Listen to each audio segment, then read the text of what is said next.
On June 7, 2025, Tampa International Airport Police investigated a parking dispute that escalated into felony vandalism charges. An airport employee damaged a coworker's vehicle twice, first kicking her taillight, then returning hours later to key her car. This case demonstrates how voluntary confessions are obtained and how minor disputes trigger life-altering consequences.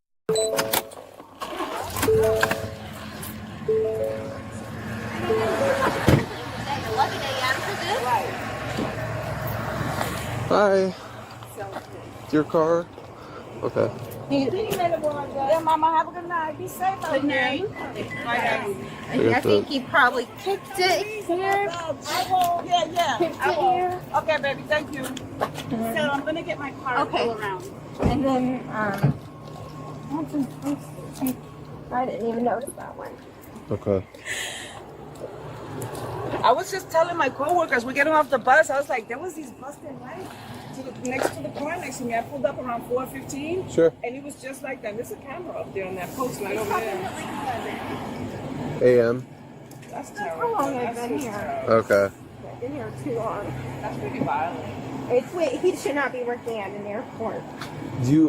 So dispatch only gave us a little bit. Tell me. Okay, so what happened was, I probably pulled in around 11. This morning? Okay.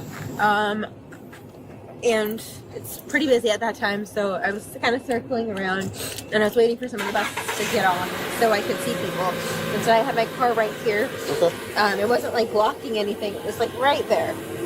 And then I saw a girl getting off at that first stop. She had her luggage, and then she like had the button, so her trunk popped, and I noticed she was in this spot. So I saw her. So my car's right here. I'm like, obviously I have my blinkers on, and then he gets out of his car.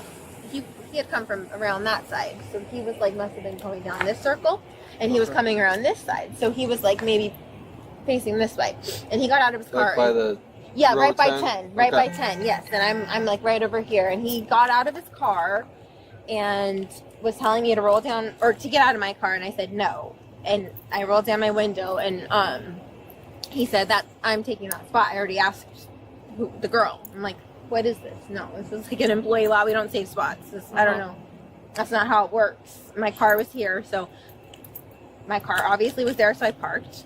And then he said some words. I don't even know what it was. I parked. I got on the bus, and I went to work. And then my supervisor, who's just grabbing her car from the other side, came around. I was sharing with her the exchange. She asked me what stop I was at, and I said, oh, I forgot about the altercation. She said, make sure you check your car because another one of our agents had a situation like this and there was damage.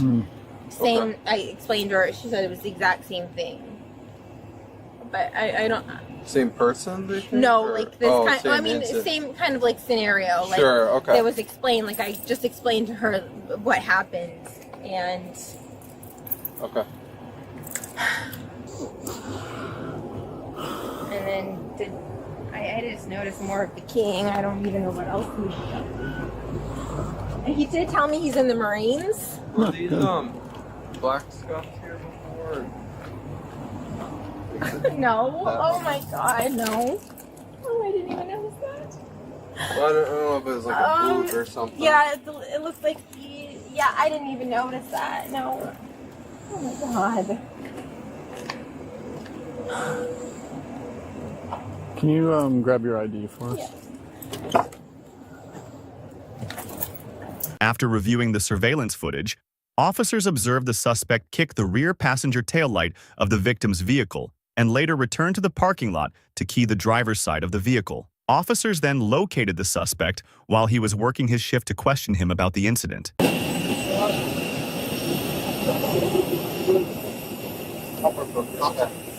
Officer Malvosa, South Richards Airport PD. So, we'll just get straight to it. We're investigating a complaint that you damaged someone's car in the employee lot. Okay. I want to give you an opportunity to give a statement if you want to, but you don't have to. Are you willing to do that? That's right. Okay. You want to come back to the police department with us to do that? Okay. You have anything on you? Like any weapons or anything? Probably, we'll search you. Just don't reach in your pocket. Yeah. We'll walk over to the car. Go to the truck.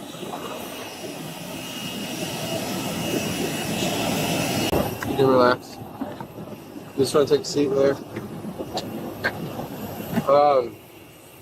Can this go back with your coworkers? my supervisor right there. Okay. I'm gonna hold on to this and then let's put it up front. Okay. Is that pretty good? Okay. Is there anything I need to know? Supervisor? It's probably not coming back. So. Not coming back? Yeah. Terminated or? Yeah. Well, more than likely. More than likely? He's probably going. He's going to jail tonight.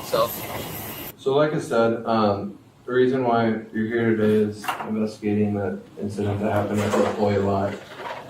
You said you're willing to speak with me. Okay. Just before we do any sort of asking questions, I do want to read you your rights. So you have the right to remain silent. Do you understand that? Okay.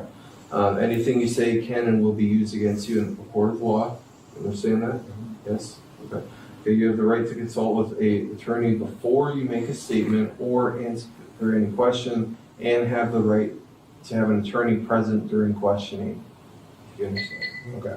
So if you want an attorney but cannot afford to hire an attorney, one will be appointed to represent you before or during any questioning free of charge. You understand?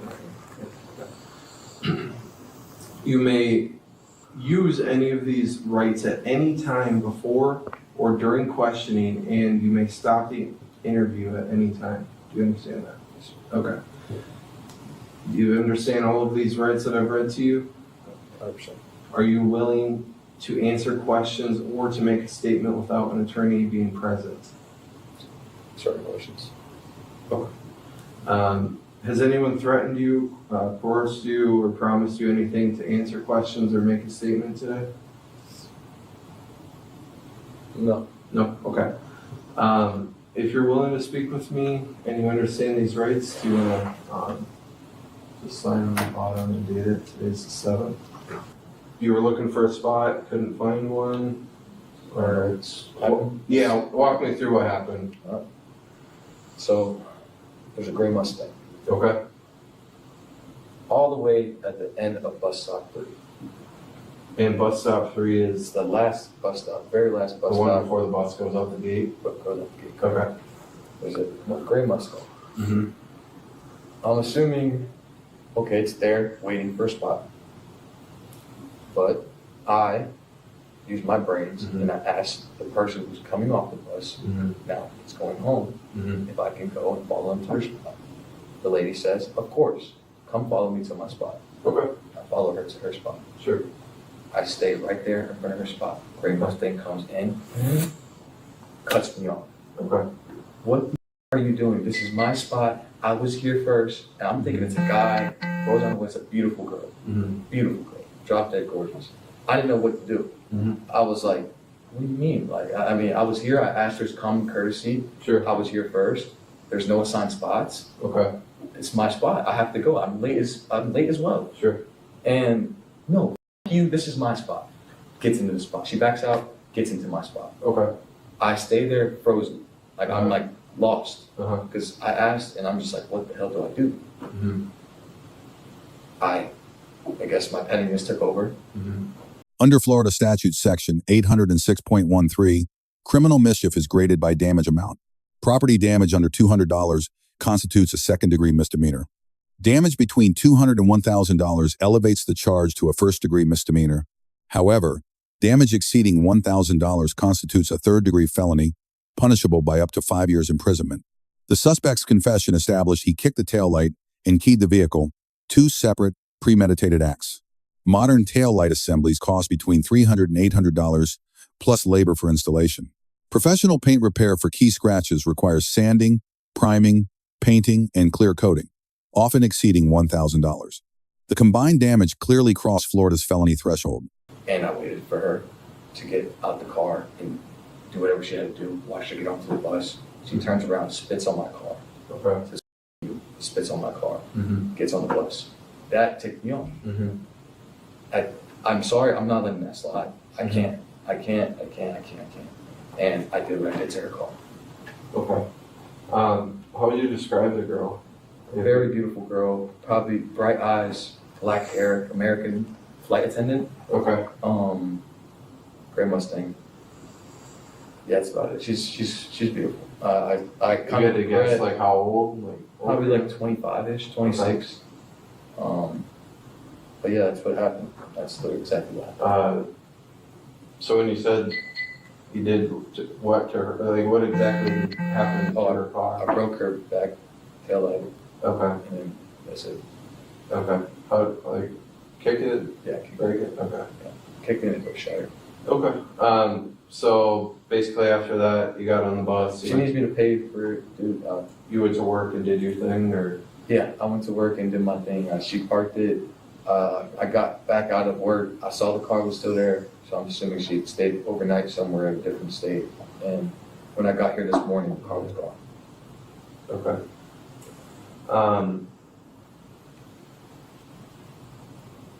Now, what time did you get off of work? Or what time would you say you left for work? Like 10? Yeah. Yeah. Okay. 10, 9-ish, around there. Okay. Did you stop anywhere? Like you punched out, got on the bus, and went to your car? Stopped by her car, and Okay. yes, I scratched it. Okay. Was like a key? Or? Yeah. Okay. That's it. Like your own personal key? My or- own personal key. Okay. Officers approached the suspect at his workplace to conduct an investigation, initiating what's known as a consensual contact. Under Florida v. Bostick, decided by the U.S. Supreme Court in 1991, law enforcement may approach individuals in public spaces without reasonable suspicion. The critical requirement is that the encounter must remain voluntary and consensual.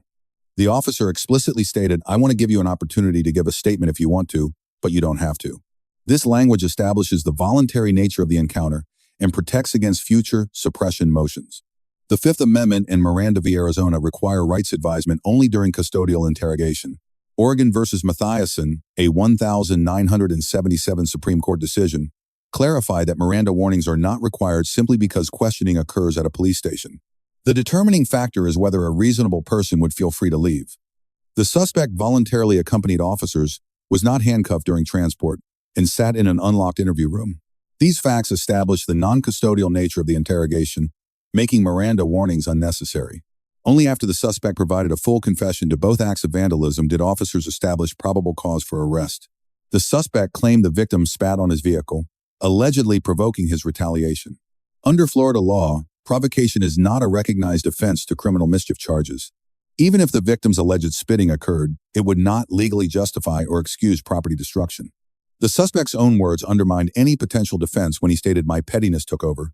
This constitutes an admission of malicious intent, a required element for criminal mischief. Furthermore, the suspect returned hours after the initial incident to inflict additional damage, demonstrating premeditation and sustained criminal intent. Okay, boss. All right, let's have you stand up for me, boss. Face the wall. Just put your hands behind your back for me. Yeah. All right, you can unlock your hands, bud. There you go, just like that. That makes sense. So, in regards to the airport, I mean, like this officer said, we don't have anything to do with your employer. So, I mean, if they want to let you go or keep you on, like, that's on them. In regards to the actual airport, you will be trespassed from airport property for a year. If you have to come back for work, that's one thing, but... Like, I can't go into, what do you mean, like the airport? Like I can't take the tram no more and stuff? Yeah, like... I have to, like, take a truck from the office? Yeah, you like, couldn't come here for... No, if you're here for work. Yeah, work, that's fine. Oh, I just can't travel no more for a year. If you need to catch a flight or... I can't do that. Yeah, okay. Yeah. That's cool. I mean, Just use Orlando or I can just- Airbnb, yeah. you know. Yeah, and it's just for a year, but just know, like, if you were to come and, you know, are able to come into contact with it. as long as I can jail. go to Orlando or something like that. Yeah, absolutely. Yeah. Yeah. All right. No chains on, nothing like that around your neck, just your earrings, that's it? Yeah, just my earrings. All right, but- Look, can you take them off for me, matter of fact? They'll, I'm sorry about yeah, it. they'll do the jail, put it in your property. They're not. All right, cool. No, I get it. Look that weird. We'll probably hold on to your SIDA. How about my hat and glasses? Yeah, that can go with you. Go with, yeah, and then I don't know if they can take your vape or whatever. They probably You can don't. just can you throw that away from me? They won't. Okay, if you're fine with that, I can Yeah, go throw it ahead. away. It's dead anyway. But your phone will go with you. Or whatnot. Yeah, absolutely. Officers executed the arrest using standard procedure, clear verbal commands, controlled handcuffing, and no excessive force. Under United States v. Robinson, officers may conduct a search incident to lawful arrest without a warrant. The suspect was also issued a 1-year trespass warning from Tampa International Airport property under Florida statutes section 810.011. Airport police have statutory authority to issue such warnings on behalf of the Hillsborough County Aviation Authority.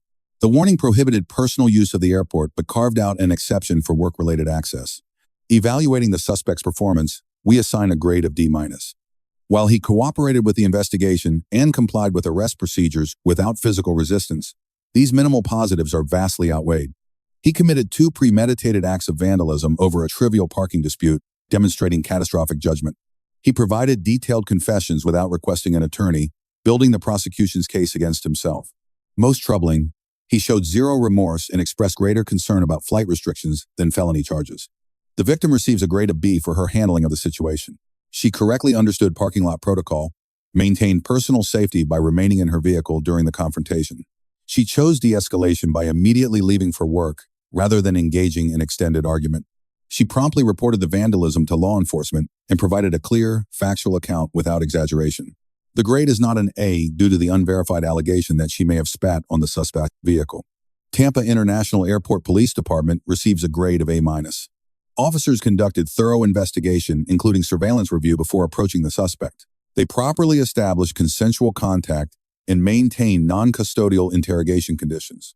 They used professional interview techniques, obtaining a voluntary confession without coercion. The arrest was executed professionally with clear commands and appropriate use of restraints. Officers thoroughly explained the trespass warning and patiently answered all questions. The minor deduction reflects they could have documented whether surveillance footage corroborated the spitting allegation. This case provides critical lessons for everyone navigating workplace disputes and law enforcement encounters. First, retaliation always escalates consequences. Walking away from minor conflicts prevents criminal charges. Second, never provide detailed statements to police without consulting an attorney when you're a suspect in a criminal investigation. Third, understand that provocation, disrespect, or perceived insults do not legally justify criminal conduct. Fourth, felony convictions carry lifelong consequences far beyond incarceration, employment barriers, housing restrictions, and civil rights laws. Finally, property crimes exceeding $1,000 in damage trigger felony charges in Florida. A momentary decision to retaliate over a parking space resulted in a third-degree felony charge and potential 5-year prison sentence. Let us know if there is an interaction or legal topic you would like us to discuss in the comments below. Thank you for watching, and don't forget to check out our second channel, Audit the Court, for even more police interaction and courtroom content.